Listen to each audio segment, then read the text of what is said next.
And so after talking to all these governors and financial regulators, what do you take home? I mean, are we doing a good job at connecting the dots, or should we try harder to reach out to data regulators? Well, I mostly have been encouraged. I think that one of the things that has been interesting to me, and perhaps would not be surprising to the people who are watching this, but it was to me initially, was that the financial institutions were reluctant to move ahead of the regulators. When you come from the world of technology, you basically grow up in a world where the market is moving and then the regulators try to catch up. But the first thing that we learned was that the regulators in some instances really needed to move ahead of, say, the banks themselves. And that really required a different kind of conversation. We've seen that kind of conversation spread around the world.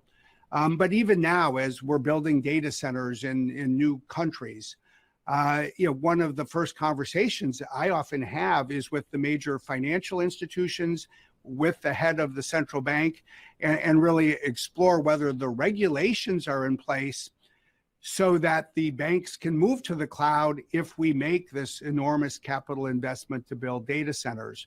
The path is clear. I mean, we're no longer in a place where you're doing it for the first time. So it is easier for people to learn from others' experiences, but that wave has not yet run its course. It's still moving around the world. No, and a fascinating playing ground today is payments, right? Where regulators have been pushed by tech firms, and they are now kind of taking the lead and trying to take back control in different ways in different countries to form a vision of where the payment industry should go. Which brings me to what may sound as a provocative question, but can tech firms be trusted to issue money? Is that the place where Microsoft would go? It is not a place where we have gone, and I don't think it's a place we will go. When Facebook launched its initiative, you referred to that a few minutes ago, we were not part of that. I think that the first question that the world needs to ask is the world served best when private companies issue their own currency? And there's plenty of examples in history, including from the history of the United States, when there were currencies that were issued by private actors, or they were issued by states rather than our national government.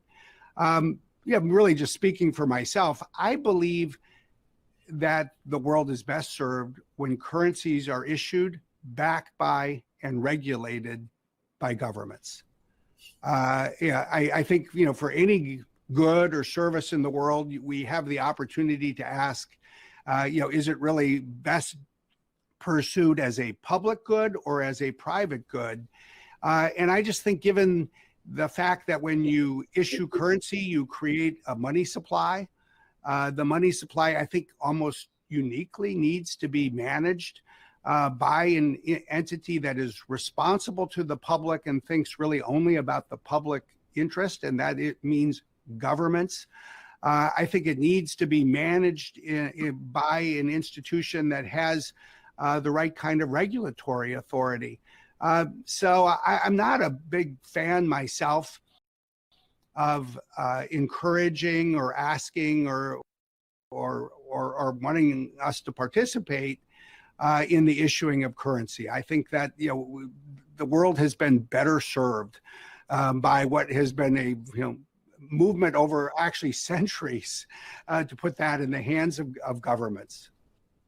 Yeah, I guess the balance we'll have to strike in the coming years will be to have this sense of sovereignty of money that you were describing, while at the same time not losing the benefits of innovation, which is best provided by the private sector. Yeah, there's plenty of room for a company like Microsoft to create technology tools that facilitate payments. To create so-called commerce systems that can, put technology to work in some ways to do what it does best, which is take some of the friction out of a market to lower the costs of providing a service and creating these enormous economies of scale that technology can put to work. So that is something that we do, and we do it for our customers.